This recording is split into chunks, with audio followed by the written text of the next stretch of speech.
gotta bring back that feeling. Yeah, you know the one I'm talking about. That feeling that's been gone for way too long. Remember when the music felt so good? That's her.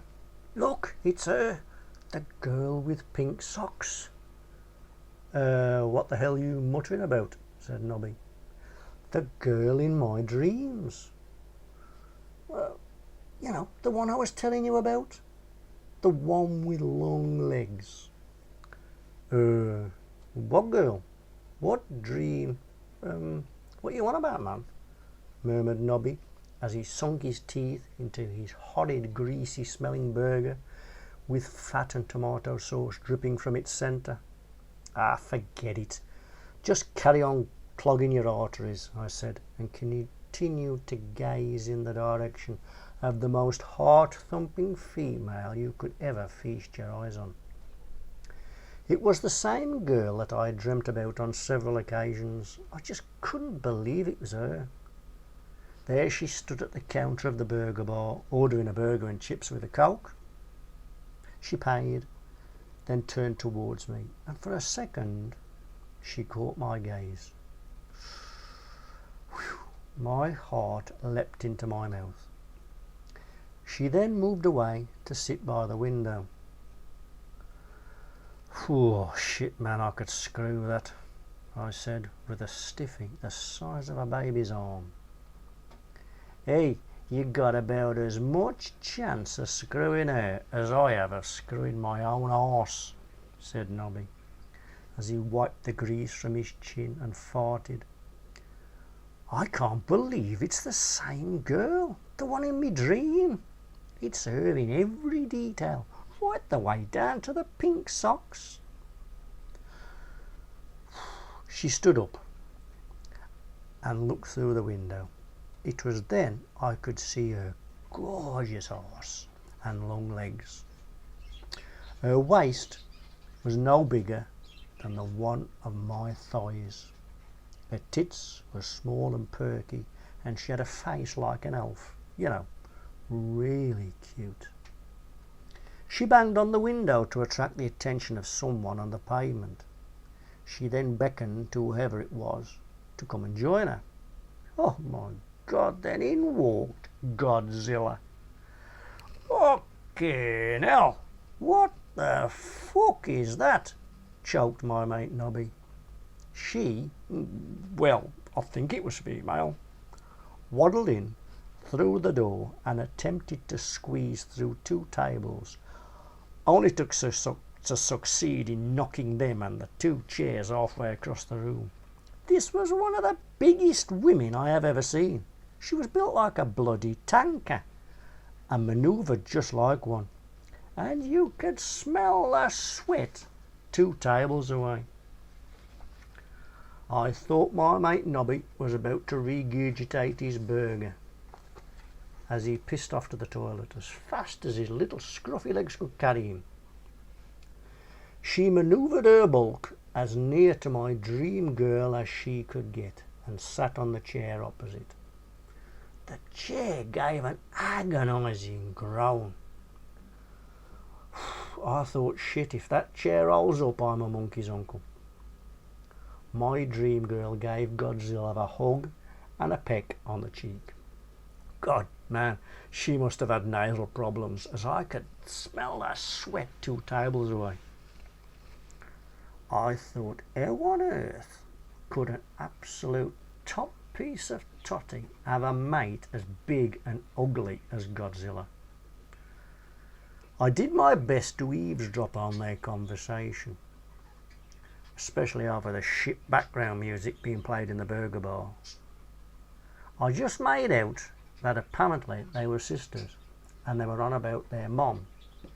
I mean, shit, holy Christ. How could the girl of my dreams have a sister the size of fucking Wembley Stadium? I couldn't work it out. Then Nobby came back from the bog. He looked like shit, man. Fucking hell. Man, my guts feel like shit. That beer I sunk last night must have been off. Yeah, Like fuck, mate, said I.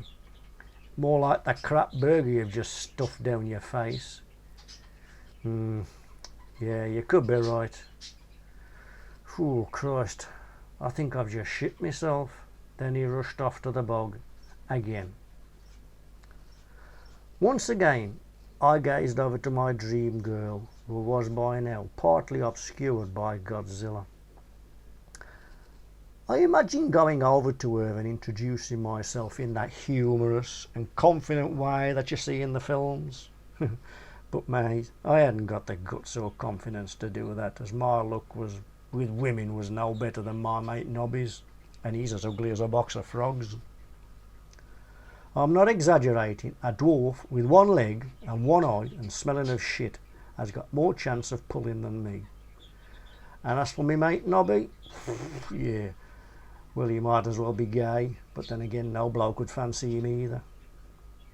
So, here I sit, fantasising over my dream girl in pink socks, with my mate honking his guts up in the bog. Whew, I must do something to either attract her attention, or to impress her at least. Get her to notice me, before she pisses off with the oil tanker Godzilla.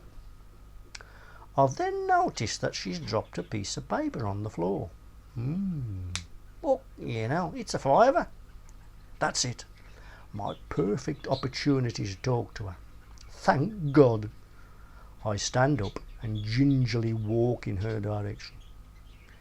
The smell of sweat from Godzilla is by now like walking up to a pigsty. In fact, the smell of a pigsty would be preferable. I clear my throat, ready to speak to my dream girl.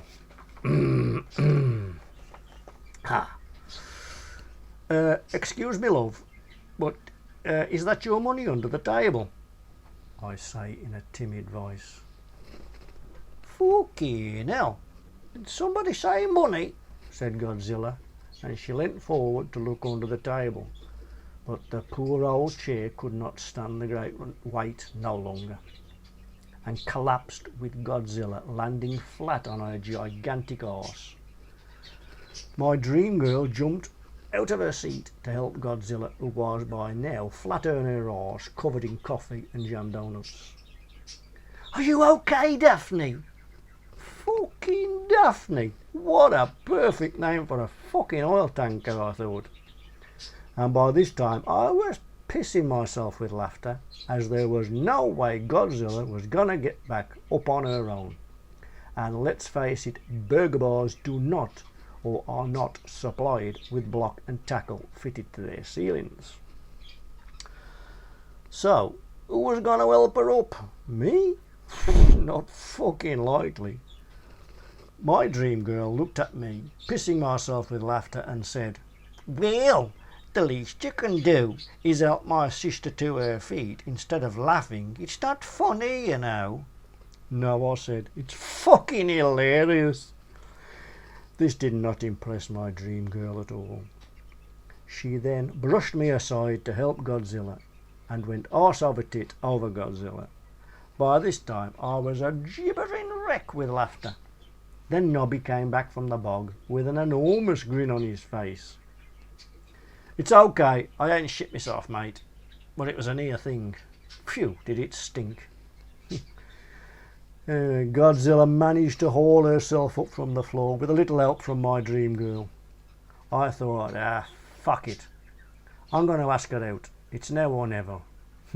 Although in hindsight rather, it probably wasn't the best of times. I looked my dream girl in the face and said, would you like to go for a drink sometime, or maybe a meal? To which Godzilla interrupted by saying, you've got no fucking chance, fuckface. My sister's gay. Oh, God, I stood there mortified. My dream girl in pink socks was a fucking lesbian. A dyke, for Christ's sake. Shit. Nobby, my mate, just stood there, farted, and said, Fuck me, mate, you can't half pick 'em. With a stupid look on my face, I stood there as my dream girl and Godzilla stormed out of the burger bar. Oh dear, I think it's time we fucked off as well, mate, said Nobby. I moaned as we proceeded in as dignified as manner as was possible under the circumstances to exit the burger bar. So, that was it. The end of my dream. The end of me yearning for my dream girl. The love of my life. The girl with pink socks. We gotta bring back that feeling. Yeah, you know the one I'm talking about. That feeling that's been gone for way too long. Remember when the music felt so good? I don't know where we went wrong. Maybe we need to stop.